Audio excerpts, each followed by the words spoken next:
Welcome to the Dubcast with Dubside. This is a special guest edition of the Dubcast. I'll be talking to Jesper Nielsen, a Danish guy who's lived in Sisimiut for a couple years and has become involved with the kayaking club there. We talked about his job in Greenland as a civil engineer, how land ownership works in Greenland, the EPP, European Kayak Certification System, dry suits, the weather in Greenland, the sunlight or lack of sunlight during the year in Greenland, the price of gasoline there, and the reactions to the idea that somebody would want to buy the country of Greenland. This runs roughly 25 minutes. All right. And I am talking to Jesper. Your last name is? Nielsen. All right, how do you spell that? Oh, yeah. Some of the Danish letters. G-A-L-S-Ø-I. And yeah, Nielsen. Yeah. All right, and we're here in Sisimiut at the kayak competition right now in July of 2025. And you've been involved in the kayak competition for a couple of years now? Yeah, I've been involved in the Greenlandic competition for 2 years now. Mm-hmm. Right. I've been living in Sisimiut for also 2 years. Right. And what's your occupation? I work at Masanti as a civil engineer. Uh-huh. Right. Yeah. So it's mainly structural engineering and also a lot of different building site visiting and building management and different things. There seems to be a tremendous amount of building going on in Greenland these days. Is that correct? Yeah, it is. Yeah. That's all. There's a whole infrastructure for tourism building up with the new airports. Is that right? Yeah, there is. Yeah. But I don't know so much about that. My work is mainly different buildings like family houses.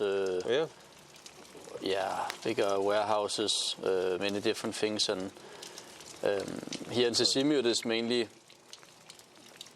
building management. We're also doing land surveying of some of the buildings, and yeah. All right. But I understand that an individual person doesn't buy land in Greenland. There's no ownership of land. How does that work? Oh yeah, it basically works by it's the government that owns all the property. So instead of owning the property, as we see in most countries in the world, instead of buying the property and then owning the property and then you build a house, then you apply for the area to build the house, and then you get permission for that. So you don't actually own you don't really have a property. There's no defined area in which your property is. You just own the area that your house is. So if you paid all this money to buy a house and put it on some land somewhere, you still own the house. Yeah. So what's directly under the house, you sort of have since you bought the house, right? But how? Yeah. It sounds a bit funny, but it basically means you don't own your own property. Yeah, okay. You own the house, but you don't own the property. And I think that's also why you don't really see a lot of fences around the house. Like normally you would see I hadn't thought of that. Yeah, you're right. Yeah. Normally you would see like a nice hedge, like or something, or a fence, but you don't really see that up here because you don't have the property. That's interesting. Yeah. Now, all the say when you do buildings and things, all the construction material has to be imported, pretty much. Is that? Yeah, I mean most of them. Yeah, I mean when they make concrete, they have a more local, place to get the gravel for and rocks for the concrete. But basically everything else they import from Denmark. Yeah. All right. Well, let's talk about kayaking. Yeah. and the kayak Sisimiut. Have you done kayaking before in Denmark? Yeah, I've been sea kayaking for, I think it's around 11 years now. Yeah. So most of my kayaking has been in modern kayaks, like plastic and glass fiber kayaks. Yeah. And you started in Denmark? Yeah. Yeah. So 11 years ago I actually took this EPP2 kayak course. Okay. With my EPP would be the equivalent to, in the U.S. we have the ACA, American Canoe Association, or the BCU, the British Canoe Union. So EPP is another sort of like a certification instructional thing in Denmark? Yeah, it's well, actually, technically, the one I took was it was called the DGI. What does that stand for? It's the Danish Sports Institution. They had their own equivalent to the EPP2. EPP stands for European Paddle Pass. Yeah. And they actually just changed the name of that now to IPP2, International Paddle Pass. Oh yeah? A couple of years ago. Okay. Because it has, I don't know why it... Yeah, because technically the European Paddle Pass was not really working, I think, and everyone had their own. I think they had another one in France. It's hard to get a standard established that everybody buys into. Yeah, so there was for some reason they had to change the name to International Paddle Pass. So now it's IPP. Yeah. Okay. Yeah. And IPP2 is the level you need to be a member of a kayak club in Denmark. Okay. Yeah. So is that a particular kayak club, or there's a brand? I'm afraid there's a Danish Kayak Federation, and there's more than one group, isn't there? There's DKF, which is the Dutch Kayak Forening, I guess it's called. The Kayak Federation, Danish, we'd say. Yeah, Kayak Federation. Yeah. Okay. And then there's that DGI, which is the Danish. I don't remember what it stands for again there, but it's more like the Danish Sports Institution, and they also have their own equivalent courses. Yeah. All right. So. And is it just sea kayaking they do, or is there other kayaking? No, yeah, they have for sea kayak and for flatwater kayak, because flatwater kayaking is actually, I think overall, is more popular in Denmark. At least traditionally, if you look back to the 90s and 80s, it was very popular with flatwater kayak. So how do you define flatwater kayaking as opposed to sea kayaking? It's mainly the type of kayak. Okay. Yeah, like in Danish, flatwater kayak is what we call tour kayak. And basically. So you're not worried about big waves and tides and currents. You're just floating on. Yeah, it's more for paddling on small rivers, like not wide water, but small calm rivers and lakes, and also on the sea if it's calm weather. Yeah. Right. So they're more narrow, but they're more built for speed. In those clubs, like in the not the Euro EPP or those things, how much awareness is there of Greenland paddles and Greenland kayaks and things? I would say when you take the official IPP courses, there's very little knowledge of Greenlandic kayaks and paddles. Yeah. The kayak club I mainly paddled in Denmark is in Vedbæk Kayak Club. And when I started showing up there with my Greenlandic paddle, everyone was like, "Oh, what is that? Really? What is that tiny stick that guy is using? It can't work. Like, it looks so tiny. There's no way he can paddle with that one." And then I showed up with my relatively small Greenlandic paddle. The first one I made was like only 2 meters and 20 long, which is a bit short for me. And then I showed up and I easily did the same speed as the other guys who had like a wing paddle. Yeah. And they started to come around to. Yeah. So some of them, there was one other who already had one, I think, and but I think some of them started to get some respect for the Greenlandic paddle, and especially they could see how many rolls you can do with the Greenlandic paddle. And I was going to ask you about rolling with the regular paddles. Do they do just like the one roll, like the sea to sea roll, and that's about it? Yeah, I mean, especially from the kayak club in Vedbæk, quite many people actually use a wing paddle. Yeah, okay. Which is like, I would say mainly you would use a wing paddle for a sprint kayak or flat water. Where it's all about speed, just trying to go as fast as you can. Exactly, all about speed, yeah. And with a wing paddle, because it's basically a big spoon, you can't really do any sweep much with a wing paddle at all. And so for the wing paddle is only like either a standard roll or C2C roll you can do with that one. So in that type of thinking, nobody's making their own paddles. Is that correct? Like for the most part, nobody makes their own wing paddle. Oh yeah, that doesn't happen because it's usually like a carbon fiber and yeah. Yeah, so I actually did a paddle building course some years ago in the club. For Greenland paddles? Yeah. Yeah? Yeah. So we had a team of 5 people who built a paddle, and they were quite happy with that. Yeah.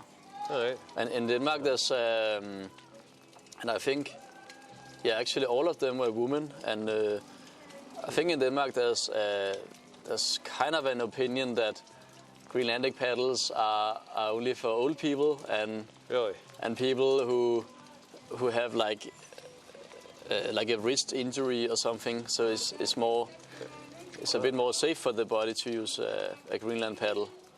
Like it's not as tough on your joints, I would say. Yeah. So. But when people have seen you paddle the same speed as them, you've changed some people's minds, maybe? I mean, I would hope so, but I think many of them they still keep their way and keep using the wing paddles. Right. But again, I think they get more respect when they see that it actually works pretty fine. Yeah. All right. So in Denmark, are people paddling all year round? Yeah, I would say so. It's a bit more all year round. Many clubs have like you need to be winter certified, so like you need to do the rescue exercises and maybe rolling in the winter. What kind of paddling wear? What paddling clothing? Are they using dry suits, wetsuits, or what? Yeah, in the winter. Do you mean in Denmark or? Yeah, in Denmark. Yeah, and in Denmark in the winter it would always be a dry suit and some fleece or wool under that. And who typically? What manufacturer is making the dry suit? Do you have European brand of dry suits?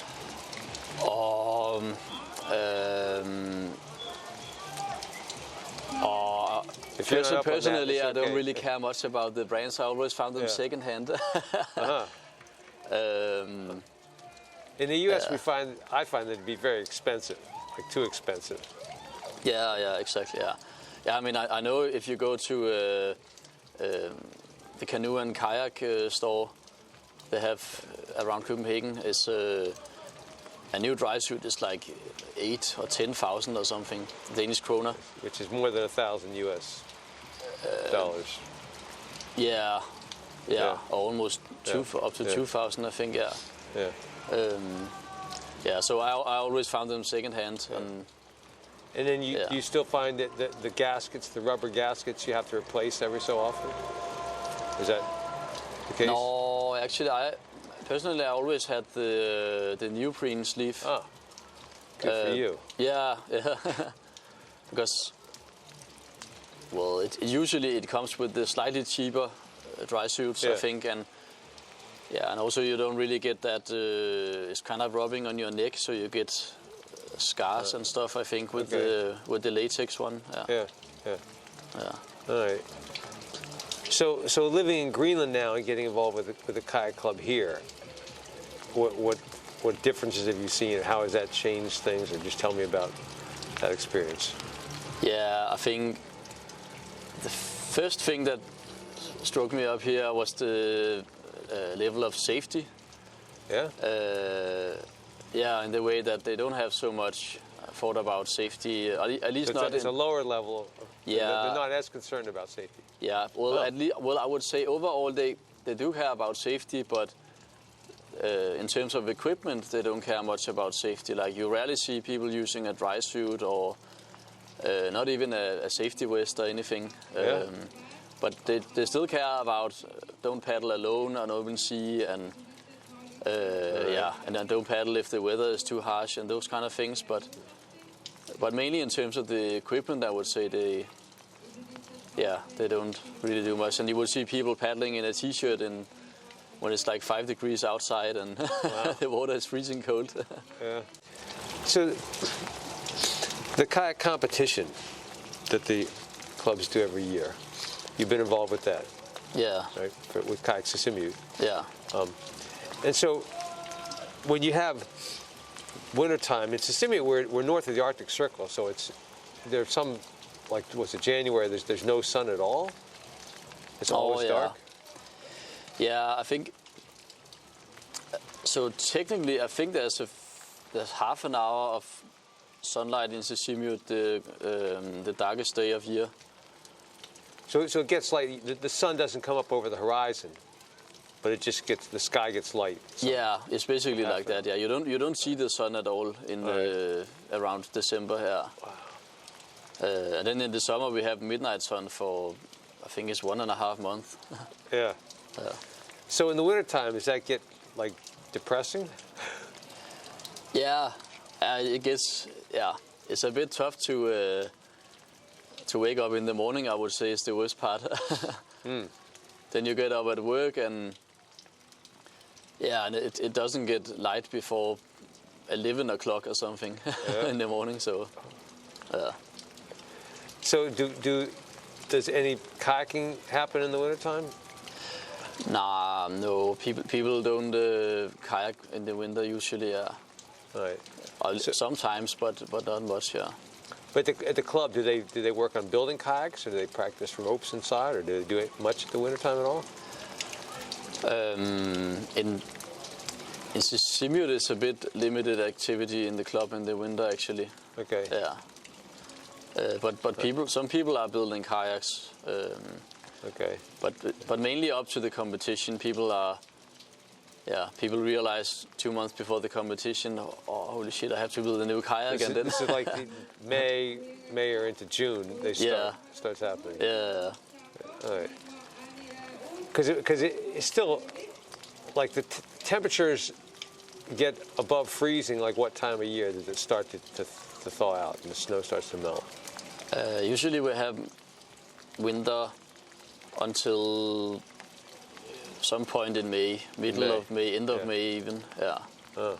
Yeah. Yeah. Last year I think my last snowmobile trip was like the beginning of June. Yeah. Yeah, and this year winter ended in the middle of May, I think. Yeah. So. Yeah. All right. So in the middle of winter, you have snowmobiles, you have sled dogs, you have that stuff going on. Yeah, and lots of cross-country skiing as well. Skiing, yeah. All right. I've seen all the what do you call it? The quad, the thing with the 4 wheels on it. That's loud. Oh, the ATV. ATV, yeah. Yeah. I mean, my last couple of times is Sisimiut. I don't recall seeing as many of those. But now you see them driving all the time. No, okay. When was your last time in Sisimiut? 2013 or something. Yeah, 13 or 14 maybe. Okay. Yeah, I suppose there's been a lot more ATVs up here recently. I also noticed myself because I was I was studying up here 6 years ago. Yeah. And at that point, I had a feeling there was quite a less amount of cars and ATVs on the road than now. So I think quite many people started to get a car and an ATV. Yeah. Yeah. Even though it's a small town, but once you get a car, it's I guess it's just more convenient to drive around. Yeah. So the price of gas here is very high, very low. What for your car? Oh, it's very low. Like so, I have a boat myself, and when we fuel the boat, I almost laugh about the price every time because it's like it just came up to like 5 Danish kroner a liter. Okay. Wow. And last year it was like 4.5 Danish kroner a liter. So in Denmark, what would you be paying? I mean, it's a couple of years ago I lived in Denmark now, but usually I think it's around 17 Danish kroner a liter. That's like more than 3 times. Yeah, 3 times more. Yeah, because you paid taxes and tax on top of the tax, and I don't know many things in Denmark. And here I think it actually gets subsidized. So there's no tax at all on the oil, and it even gets subsidized by the government to keep it low. All right. Yeah. Now, I've been told that for a Danish person living here for more than 6 months, that allows you to vote in the elections? Yeah. Huh. All right. Are you really involved with politics and stuff and following that? No, I would say I'm not following much, but I did vote when we had the election, though. But yeah. All right. Yeah. So how is the general view of things changed here at the beginning of this year when the U.S. had an election and got a new president, and there was also a big extra fuss about Greenland? What have you noticed? What I have noticed is I think there's been more fuss about it and talk about it in Denmark and the US probably. Okay. Like living up here, okay, I mean, yes, people talk about it, but I don't think anyone has been really worried much about the US actually buying Greenland or some of those quite extreme things. There has been, I mean, people have been, I would say, almost a bit angry about it, and and there has been demonstrations and many things against it, and yeah. Mm-hmm. I get the sense that the Greenlanders in general were rather offended at the idea that somebody wanted to buy their land. Is that? Yeah, really? Yeah, I would say so. Yeah, I heard a politician saying that but then if the U.S. wants to buy Greenland, well, but then we want to make an offer to buy the U.S. because you have so much. I don't know. Yeah, there's so much debt in the state of the U.S., so maybe we can just buy it cheap. Yeah. Just making a counter offer, like we buy you instead. Yeah. But yeah. So are you planning to keep living here for the future? Yeah, for now, yeah. Okay. Yeah, I take it as it comes. I mean, I moved up here with my wife 2 years ago, and all right. Yeah. So, yeah, at that point she didn't have a job. She's from Japan, and yeah. So we moved up here because I got the job, and then we're just taking it as it comes. Yeah. All right. Yeah. Very good. Yeah, and now she has a job in the municipality, and yeah. A job where? In the municipality. The municipality, like that. Yeah. Okay. All right. Well, good luck, and I hope to be back in Greenland again next year. Where the competition will probably not be in Sisimiut, but wherever it is, you think you'll be there? Yeah, I think so. Yeah. All right. Well, I hope to see you again. Yeah, you too. Yeah. All right. Thank you very much. Yeah, thank you too. And there you have Jesper Nielsen, recorded in July of 2025. And you can probably hear that it is raining while I record that. The competition was going on in the background, and we're over on the side there. And there are plenty of indoor places to go, but I just have to grab people whenever I can get them. And we were outdoors and it was raining, but I got that interview out of him nonetheless. Jesper did compete at the competition in all the events, the 4 different races, the team rolling and individual rolling, and the harpoon throwing for distance and accuracy, as well as the ropes. He was in the very competitive 20 to 34-year-old men's Greenland group, and his rolling score was 115 points. He did 90 points on the ropes, and in the harpoon accuracy, he got a bronze medal. And that's with just 1 try. They used to give you 2 or 3 chances, but now it's 1 throw for distance, 1 throw for accuracy, and that's your score. Thank you for listening to the Dubcast with Dubside.